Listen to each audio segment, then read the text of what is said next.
ভারতের রাজধানী নয়াদিল্লিতে মেডিকেল ভর্তি পরীক্ষা প্রশ্নপত্র ফাঁসের প্রতিবাদে বিক্ষোভ আরও তীব্র হয়েছে।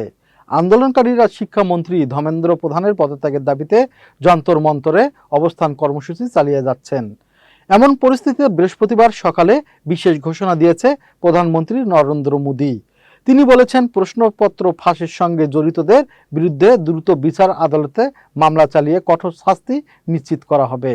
সামাজিক যোগাযোগ মাধ্যমে দেওয়া এক বার্তায় মোদী বলেন, তরুণদের ভবিষ্যৎ রক্ষায় সরকার সর্বোচ্চ গুরুত্ব দিচ্ছে এবং অপরাধীদের কোনোভাবেই ছাড় দেওয়া হবে না। তবে আন্দোলনকারীরা শুধু শিক্ষামন্ত্রীর পদত্যাগ নয়, প্রধানমন্ত্রী নরেন্দ্র মোদীরও কাছেও প্রকাশ্যে ক্ষমা চাওয়ার দাবি জানিয়েছে। এদিকে বিক্ষোভের কারণে নিরাপত্তা জোরদার করেছে দিল্লি প্রশাসন। পরিস্থিতি নিয়ন্ত্রণে রাখতে পরবর্তী নির্দেশ না দেওয়া পর্যন্ত রাজধানীর 16টি মেট্রো স্টেশন বন্ধ ঘোষণা করেছে দিল্লি মেট্রো কর্তৃপক্ষ। স্টেশনগুলো বন্ধ থাকায় হাজার হাজার অফিসগামী ও শিক্ষার্থী চরম ভোগান্তিতে পড়েছে। অনেককে দীর্ঘ লাইনে বাসের অপেক্ষা করতে দেখা গেছে, আবার অনেকে অতিরিক্ত ভাড়া দিয়ে ট্যাক্সিতে গন্তব্যে পৌঁছানোর চেষ্টা করছেন।